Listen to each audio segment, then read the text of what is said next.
I grew up in a family where sons were everything and daughters were nothing. Grace Foster, my cousin, was treated like a jewel wrapped in silk, while I was treated like livestock, a workhorse good for chores and nothing else. The food I ate was whatever was left over the clothes I wore, were torn hand-me-downs, and the only warmth I knew was the sting of exhaustion. I could not accept that fate. So I began plotting in silence, teaching myself to calculate every move that might buy me a better life. Grace stood above me like a saint carved in marble, her voice light and cold when she looked down at me. She told me I was too materialistic, that my dirty soul needed to be scrubbed clean by heavy labor. People believed her, of course, because she was the chosen one.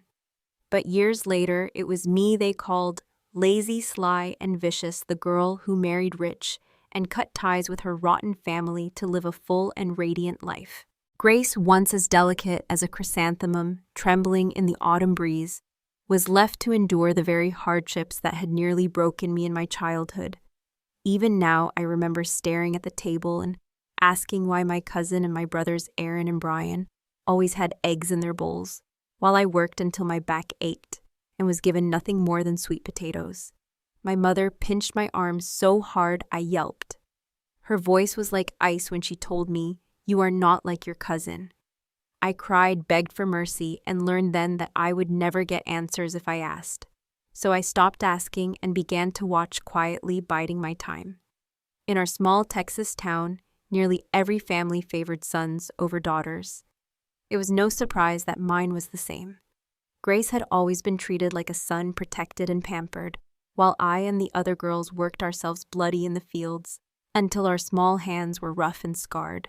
Grace wore clean city dresses, her skin pale as porcelain, while I stank of sweat and mud draped in rags no one wanted. People avoided me like I carried disease. I wanted to know why. Why was she different? Why was she raised like a princess while I was treated like dirt? No one would answer, so I listened through cracks in doors, watched through corners, and pieced together the truth. Grace was beautiful, and my uncle planned to marry her to a wealthy man from the city. She had to be raised like a little lady of refinement. One afternoon by the river, while I washed clothes, I caught my reflection in the water. A skinny, sunburned girl with dull hair and sallow skin stared back at me. Next to Grace, I was nothing, not even worth comparing. But who could look lovely after hauling water buckets and bending over rows of crops? I told myself I did not want this life forever. Grace and I shared blood. If I had been raised like her, perhaps I too could have been beautiful. So I told my parents. My mother cradled Brian in her arms, her eyes soft as honey for him. When she turned to me, her gaze was sharp and disgusted. She said if I stopped working, then who would take my place? Aaron and Brian. My father laughed in my face, mocking me for dreaming beyond my station. He told me my uncle had land and wealth, which is why his daughter could be raised for education and marriage. My father was poor, and I was unlucky enough to be his child. If even my parents thought so little of me, there was no hope with Grandma Foster. I began pretending to be sick just to escape the endless labor. The first time it worked, the second time too. But no one ever thought to take me to a doctor, not even to boil ginger water for me. They simply let me lie there until I got better, unlike the times Grace so much as sneezed, and the whole household rushed to her side. When I was truly sick, burning with fever, my face flushed red, and my body trembling, no one believed me. They said I was faking again, that I was a liar, a shameful child. Grace came to look at me once, her face full of pity. She asked if I knew the story of the boy who cried wolf. I had never been to school, so I did not understand. I did not know her words were not concern but mockery. That day fate spared me. I collapsed in a field half dead, and an educated young woman passing by ignored the villagers' warnings that I was only pretending. She carried me to the county medical center. The doctor told her that another hour of high fever could have burned my brain, left me simple for the rest of my life. The woman crouched beside me, her eyes gentle like a mother's. She asked why I lied so much. I told her the truth, that no one ever listened when I spoke honestly. She did not scold me. She simply sighed, and for the first time in my life, I felt someone believed me. Thanks to my cunning, my tricks, my refusal to die quietly, I bought myself moments of freedom. I stole time for myself and small scraps of food, no longer ashamed of doing whatever it took to survive. I learned to smile through their hatred, to endure their cold stares, because even then I understood something important. Honesty had never saved me. Survival belonged to those willing to be clever, even cruel, and I was determined to survive. Despite the looks of disgust that followed me everywhere, I began sneaking food out of the house. I would take a piece of bread, a boiled egg, or whatever I could get my hands on, and eat it alone outside where no one could see. Grandma Foster managed the family's pantry with an iron grip, and she knew when so much as a spoonful of grain went missing. At first, stealing was easy. Aaron and Brian never noticed, and Grace had everything she wanted, so none of them cared about scraps. The other girls in the house were too afraid to touch anything. But after a while, Grandma's sharp eyes turned suspicious. One morning, she stormed through the house and unleashed her fury on my parents.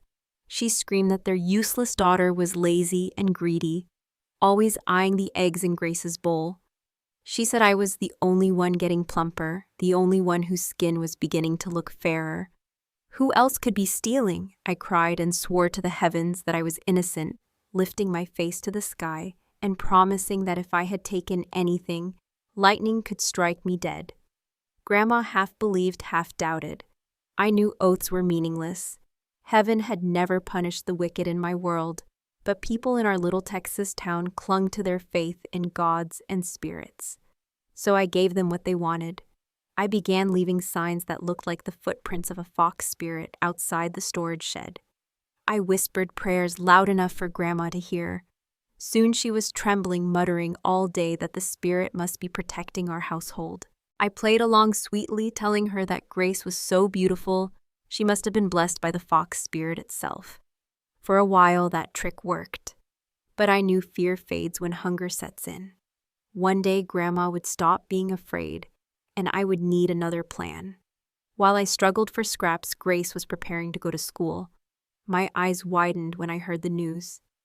Girls did not go to school. I had heard my grandfather say so countless times. But now he insisted that Grace had to be educated. How could she marry a wealthy man without schooling?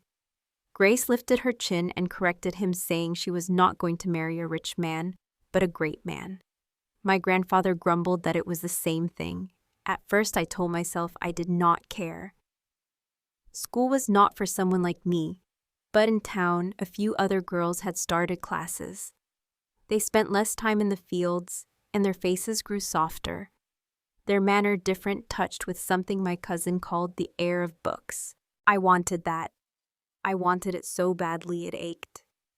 If Grace was allowed to study because she had value, then what about me? I began sneaking into her room, opening her books when she was not there.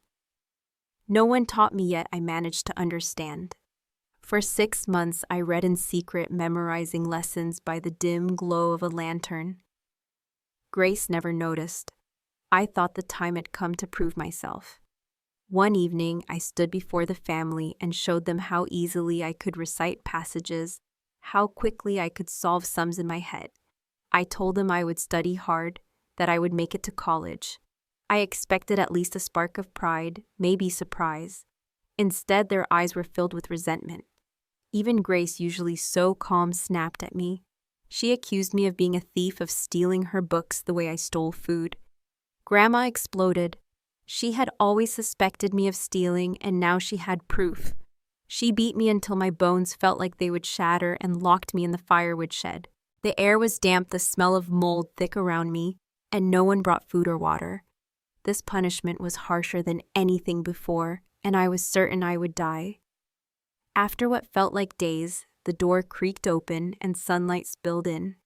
Grace stood there, golden hair catching the light, her face full of pity. She told me she had never wanted to compete with me, that I should not covet her life. She said girls like me would never end well if we did not know our place. The family, she insisted, made me work harder to teach me to be calm and gentle. Her words carved into me, but they did not kill me. In fact, they sparked something fierce inside. Why did those who never fought for anything get to live peacefully, while I was condemned to suffer a lifetime? I decided then I did not want to die. Not like this. Not in silence. When they finally let me out, I was half alive, too weak to stand without leaning on the wall. Even the village head shook his head and muttered that while I might be lazy or deceitful, no child should be beaten into the ground. The villagers praised him for his fairness, but I burned with hatred. If surviving their cruelty was considered luck, then from that day on, I promised myself I would make every one of them pay. I did not give up on the idea of school. The dream rooted itself deeper every time I remembered the sting of Grace's words.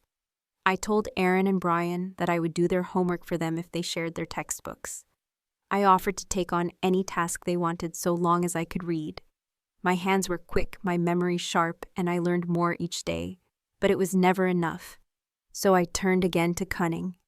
I began taking small items from the house and trading them with children in the village, bribing them to play along in little games I staged. I convinced them to follow me, to call me their leader, to act as if I had attendance. I knew Aaron and Brian's pride well enough. When they saw me surrounded, they grew jealous. They begged our parents to let them have the same, and for that they needed me. It worked. My plan earned me a chance to go to Lincoln High School. Grace sighed and told me I was selfish. She said the family barely had enough to eat, and I only thought of myself. I told her schooling cost less than 3 of her meals, and besides, I had stopped caring about my reputation long ago. If people wanted to call me lazy and cruel, let them. I was done hiding. I looked Grace straight in the eye and told her that books spoke of saints and villains, and if I could not be a saint, then I would rather be a villain remembered forever than a martyr forgotten in misery. She laughed, angry and helpless, mocking me for pretending to be cultured after only 6 months of stolen reading. I smiled and said I was exactly the kind of villain she feared. I bargained with my brothers the only way I knew how. I told Aaron and Brian that I could finish their homework for them, copy their exercises, even keep their notebooks neat and ready. My hands were quick, and I promised I could do whatever they wanted. Still, that was not enough to earn my place. So I began taking small things from the house, pieces of food, pencils, scraps of fabric, and used them to bribe children from the village. I asked them to play along in little dramas I staged, following me like attendants, calling me their leader. I knew my brother's pride, and it worked exactly as I planned.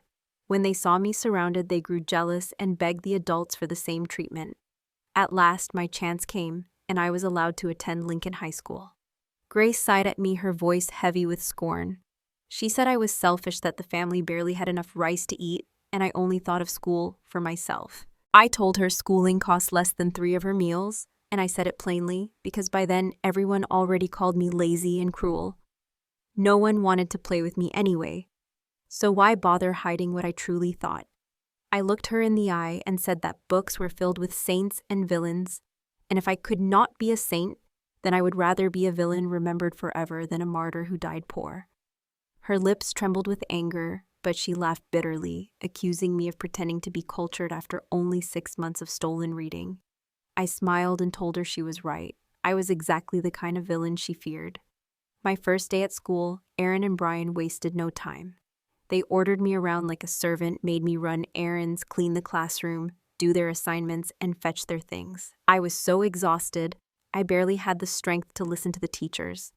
I thought bitterly that I had not come to school to continue being their mule. If I wanted to learn, I needed a shield, someone who could give me cover, someone untouchable. It did not take long to find my target. There was a boy 2 years older than me named Anthony Reed. His backpack bulged with candy and expensive gadgets. His sneakers and watch were worth more than my family could save in a year. Everyone whispered that he had been sent to live with his grandmother in our small Texas town because he was too mischievous, too wild for his parents in Dallas to handle. He had more allowance money than he knew what to do with, and his temper was sharp, but even the teachers treated him carefully. He was a little emperor, and no one dared cross him. I thought to myself that I was not qualified to be emperor, so I might as well try to be the servant beside him. But how does one win the favor of a boy who trusts no one? There is only one way: save his life and earn his gratitude. Yet I did not dare try to stage a disaster in case it backfired. In the end, I resorted to the most foolish method of all. I attached myself to him like a loyal dog. "Your shoes are dirty," I said one afternoon. "Let me clean them for you." He gave me a sharp glance and rolled his eyes. "On these dusty country roads, you planning to open a shoe shine business? You're crafty, I'll give you that." I quickly changed my tone.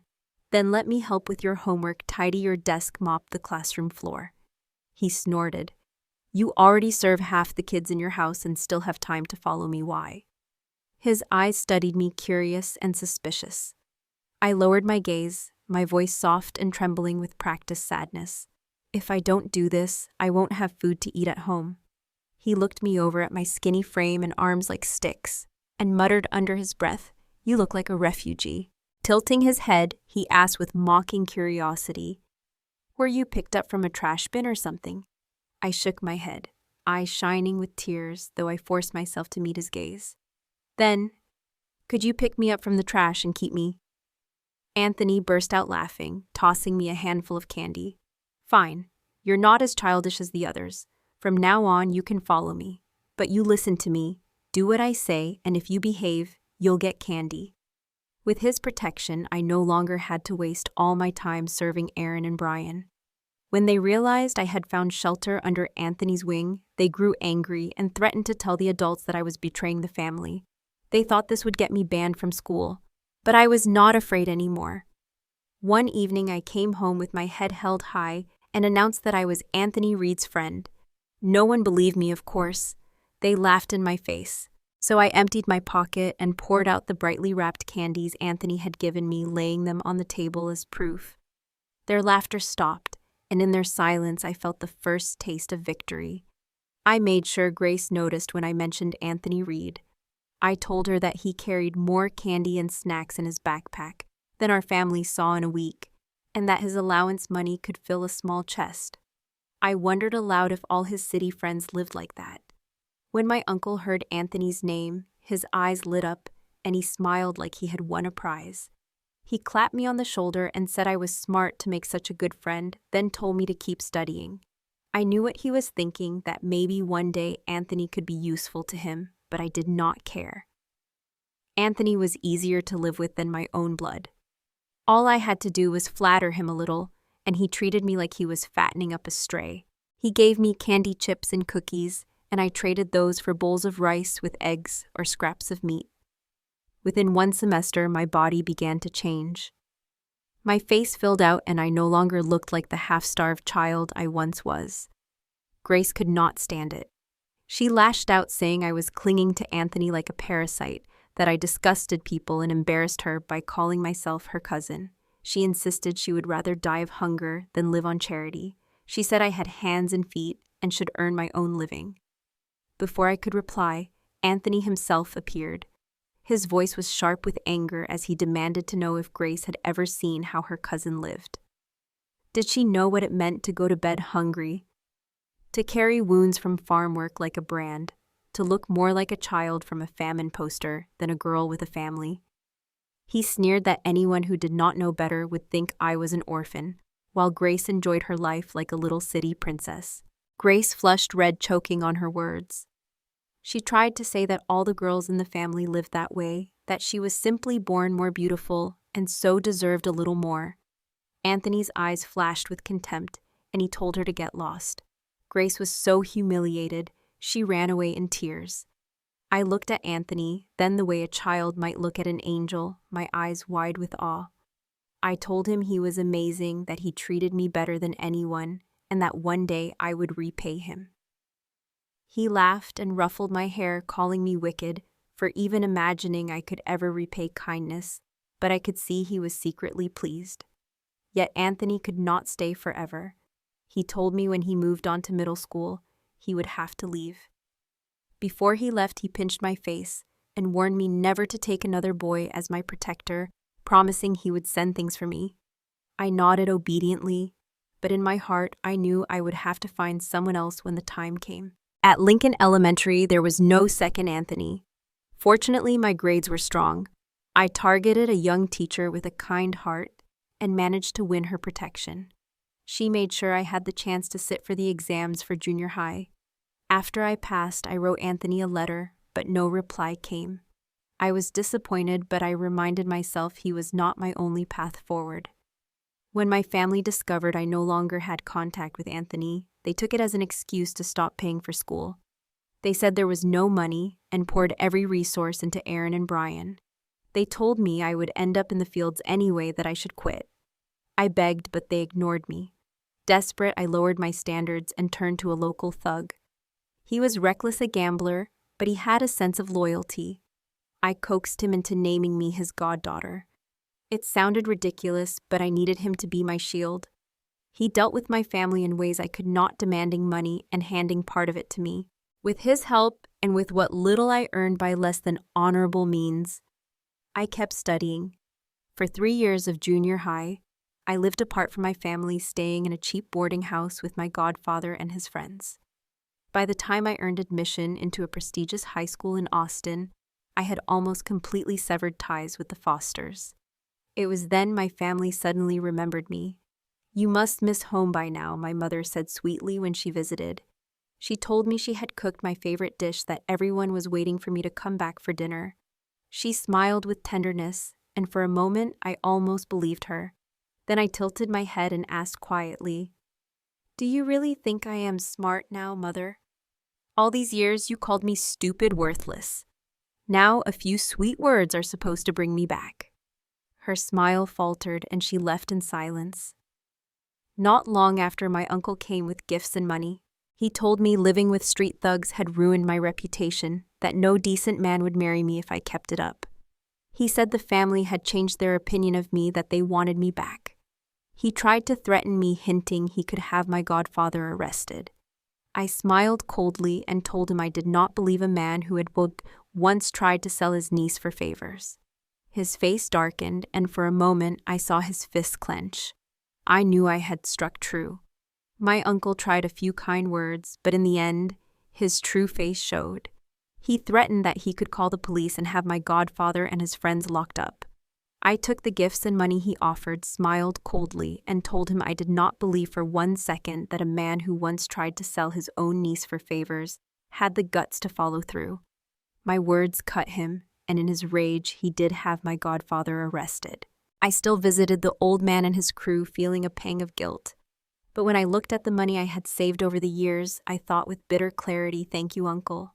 I heard Grace had scraped together money to enroll in a vocational program. With connections, she managed to enter a community college, where she surrounded herself with friends from good families in the city. When she graduated, she seemed proud. But at the same time, I finished high school at the top of my class and was admitted to one of the most prestigious universities in Texas. Returning home in triumph was a satisfaction sweeter than anything I had ever tasted. When I stepped through the gate, the house was buzzing with noise.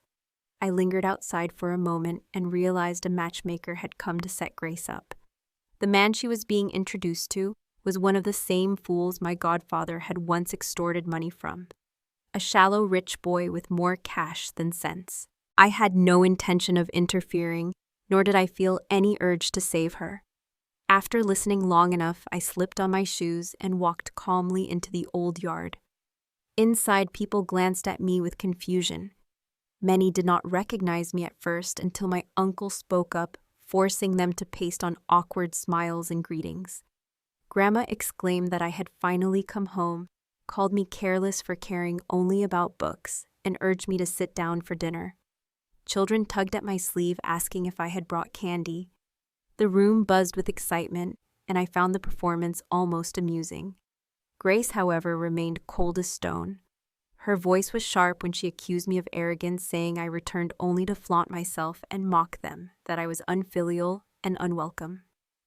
I smiled, shook my head, and told her she had not changed at all. She bristled, demanding to know why I laughed. I told her the truth, that even now, she had never known anyone like Anthony Reed, the boy I had met back in elementary school. The mention of his name made her grit her teeth in fury. She spat that we were nothing alike, that she was not the kind of woman who clung to wealthy friends. Grandma chimed in, mocking me with a bitter laugh, saying if I looked down on one suitor, it must be because I had my eye on someone higher. Grace was left speechless with rage. Each time I returned, there was always some new comedy waiting. Her failed courtships became the town's favorite gossip. She always demanded handsome, successful, wealthy men with no meddling in-laws, but reality never lived up to her dreams. She found work as a preschool teacher steady enough, but never impressive when compared with me. In college, I continued building connections, but this time with strategy rather than desperation. Still, there were those who hated me who dug into my past and spread it around. They whispered that I was the same Lynn Foster who stole food, who was hated at home for laziness and jealousy, who once begged classmates for candy, who lived with thugs in junior high. They said I had always relied on my looks to attach myself to wealthy men. Just the other day, they sneered she was seen stepping out of a private car. I never wasted time denying it. To enemies, the rumors were simply stretched versions of the truth. To friends who loved me, I let them feel pity. They told me they knew I had grown up in a house that valued sons over daughters, that my pain was real, and that they did not believe the gossip. They said even bad people have hearts, that maybe I had touched mine to survive. Their comfort almost made me laugh. What I did not expect was for Grace to notice one of my friends. He was a senior, handsome, and rich, and she shamelessly asked me if he had a girlfriend. I answered honestly that he did not. I waited almost eagerly to watch Grace throw herself at the flame, spreading her feathers like a proud peacock. I knew exactly how it would end, and sure enough, the boy's impression of her collapsed instantly. If I were her, I would never have lowered myself so far as to chase the friend of my own cousin. Grace's cheeks flushed crimson with fury. She tried to turn the moment against me, accusing me of whispering poison in his ear. But my friend silenced her with sharp words, cutting her down without a single curse, only precision and clarity. In that moment, I was reminded of Anthony Reed years earlier, the way he had humiliated Grace with nothing but truth. Her face burned the same way now, red with shame. This time, however, she was not left alone. A would-be hero stepped up to defend her, sneering that a man who befriended a woman like me would surely regret it, that one day I would betray him and leave him with nothing. My friend grew angry, his voice raised but steady, declaring that our friendship was pure, built on respect and shared struggle. Grace clung to her new champion and stormed off, certain she had won a point. I only watched them go, strangely calm. The so-called hero came from a family wealthier than my friends, yet I felt no pang of envy, because I knew him. He had once been one of the boys who pursued me, a suitor I had dismissed without hesitation. Now, out of resentment, he joined hands with Grace. She could hardly contain her triumph when she learned her fiancé had once courted me. She paraded him in front of me, eyes glittering with spite, saying sweetly, "Lynn, he will soon be your brother-in-law." I smiled sincerely and wished them a lifetime of happiness. Her fiancé fought with his family for 2 years before they finally agreed to the match. By the time I graduated, their wedding was set, and an invitation arrived with my name on it. On the day itself, whispers filled the hall. People marveled that Grace was blessed to marry so well that it was better than wasting years in school. They said women did not need education, only children, to fill their homes with laughter. When the couple made their rounds with glasses of wine, they approached me last. Grace's voice was sweet but cutting. "Lynn, a woman should find a decent man and settle down. You keep attaching yourself to one man after another. Do you know people call you a temptress?" I stood silent, waiting. I knew it would come. Later that evening, her new husband sought me out in secret. His voice dropped low as he asked, "Do you regret it?" If you had accepted me back then, the bride price would not have been a measly $1,000. I would have given you so much more. I laughed, sharp and proud. If the man I marry cannot give me at least 100,000, I would sooner beg you to take me as your mistress than accept less. $1,000, I saved that long ago. The look on his face was almost worth the years of scorn. When Grace truly married him, I knew I would never return to that house again. My first year in New York, I stumbled across a familiar figure on the street. If he had not called my name, I might not have recognized him. Anthony Reed. I cried out in joy, my eyes drinking in the sight of his tailored suit and confident stride. He had become everything he once promised to be. I slipped into the old tone I had used as a girl, telling him how I had cried when my letters went unanswered, how I had worried for him, how I had wondered if he was safe. But his reply cut me like a knife. "I am fine now," he said coolly. Then with even greater chill, "You broke your word. You found others, more than one." His eyes were flat, as if I were nothing but a criminal before him. My chest burned with indignation. Who was he to judge me? Had he not broken his promise first? He was supposed to return after middle school, and he never did. He did not flinch. "My mistake was not letting you use me to the very end," he said coldly. The words stung, but I refused to show weakness. I turned to leave, every step steady, every muscle taut. Yet his stride was longer than mine, and within moments he caught up, blocking my way. Anthony finally broke his silence, his voice low but steady.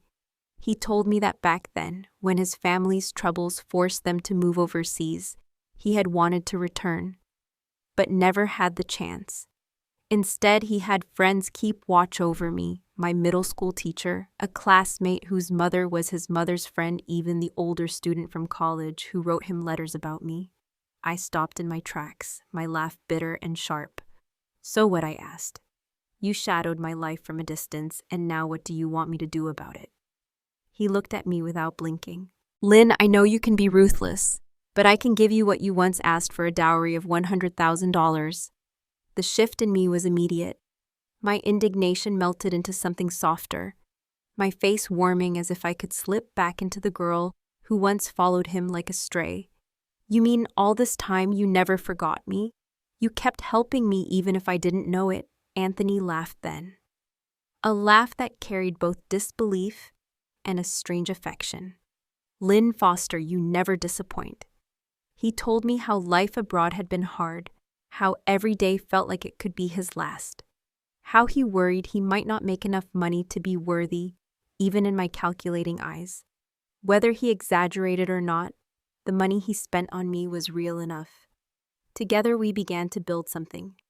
When my godfather and his friends were released from prison, Anthony helped me find them jobs and places to live, calling it repayment for the debts I once maneuvered into my favor. They grew more settled, less reckless. My godfather no longer asked me to call him father, only asked that I call him by name. Anthony even drove me to visit those who had helped me along the way. The young teacher who once carried me to the clinic, the kind classmate, the old neighbors.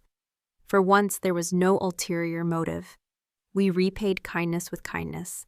I told him he didn't need to do all this, that the debts weren't worth so much money and time.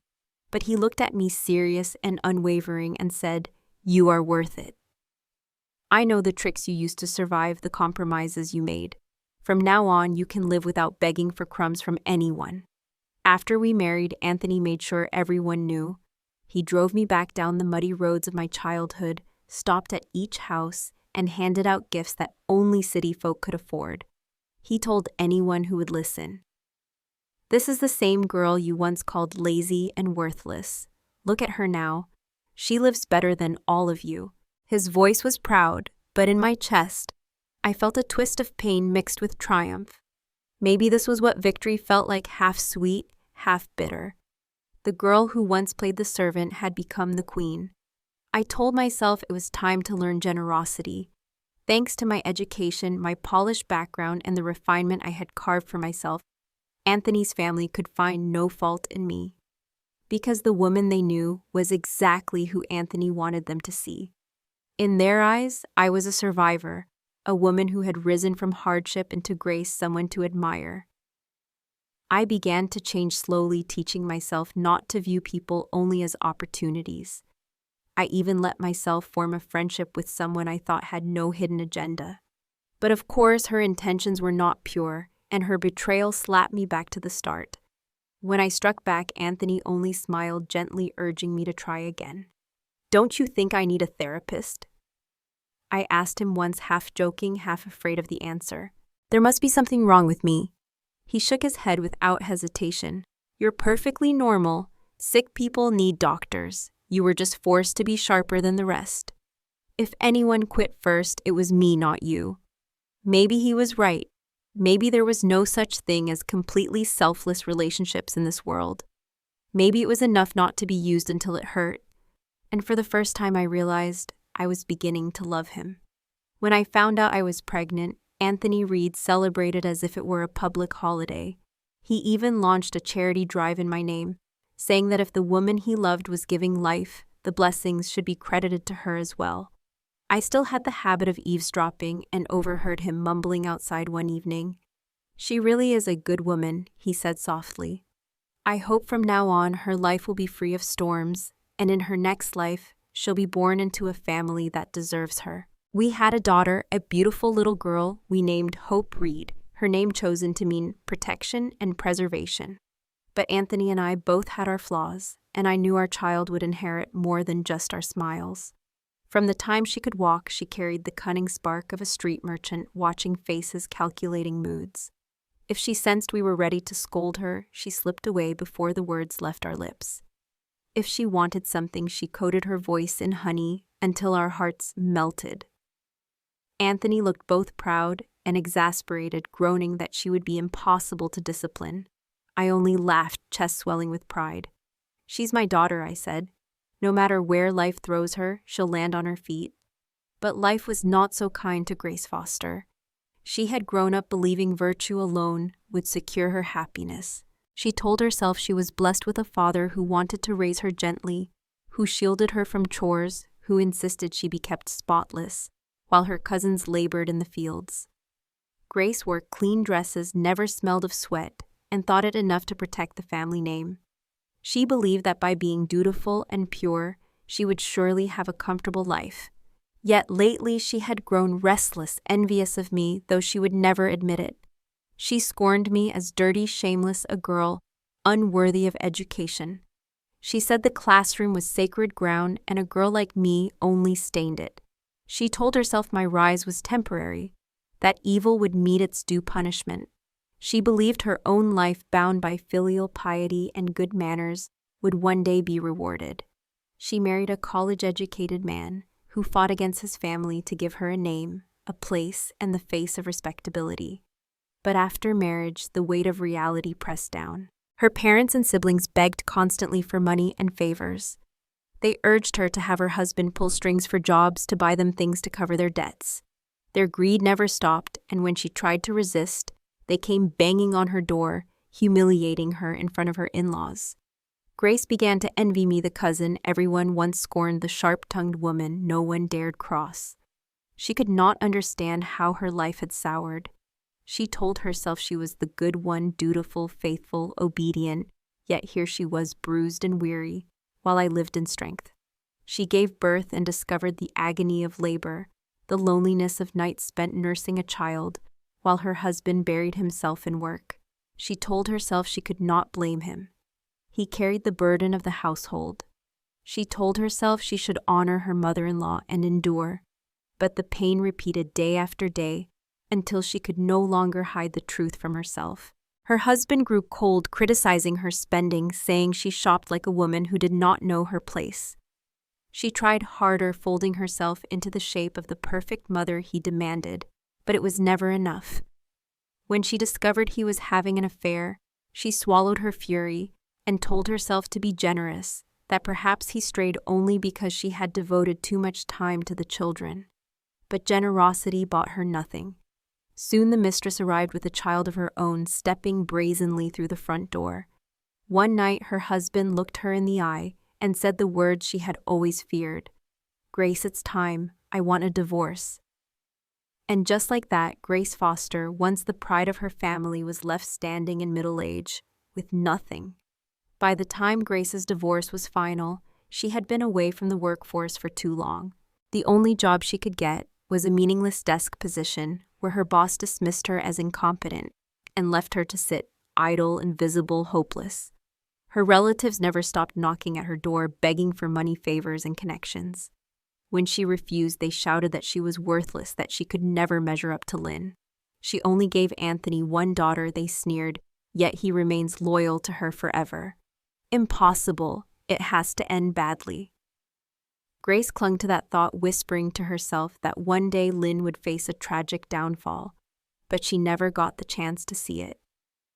Lynn moved permanently to New York, with Anthony living a life far out of Grace's reach, while Grace aged in bitterness, burdened with caring for aging parents and carrying the weight of selfish siblings.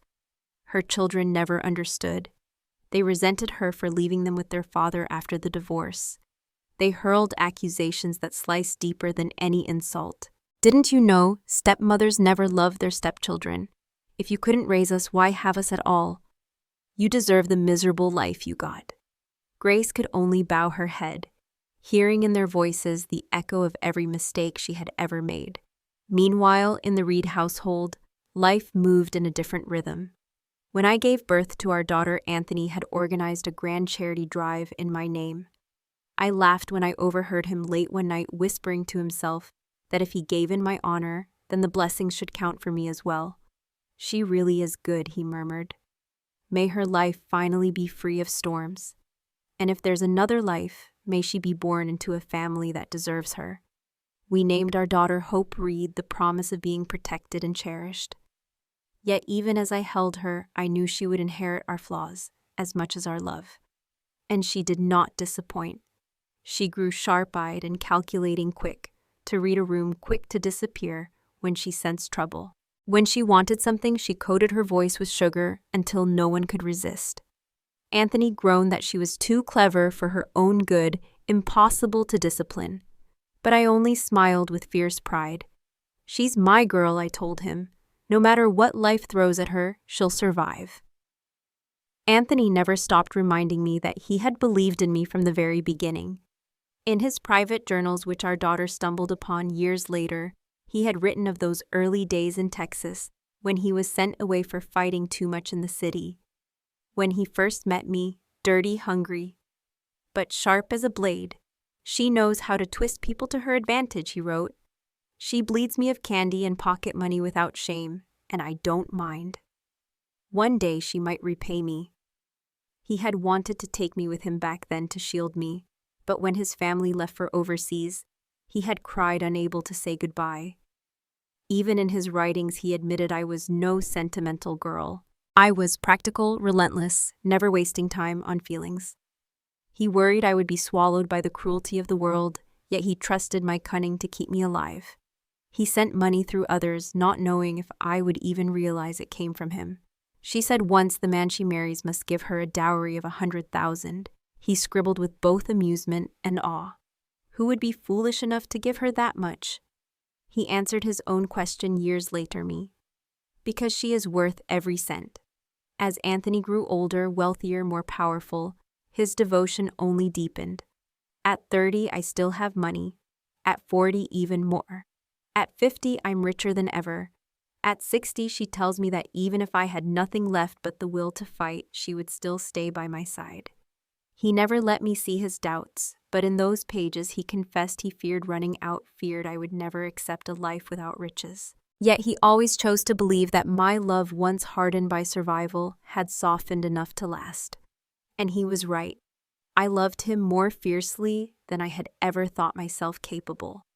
Anthony Reed, the boy I once trailed like a shadow, had become the man I built my life with. And in the end, our love was the kind that endured, unshaken, stronger than envy, stronger than the years. Thanks for listening. Be sure to subscribe so you don't miss the next videos.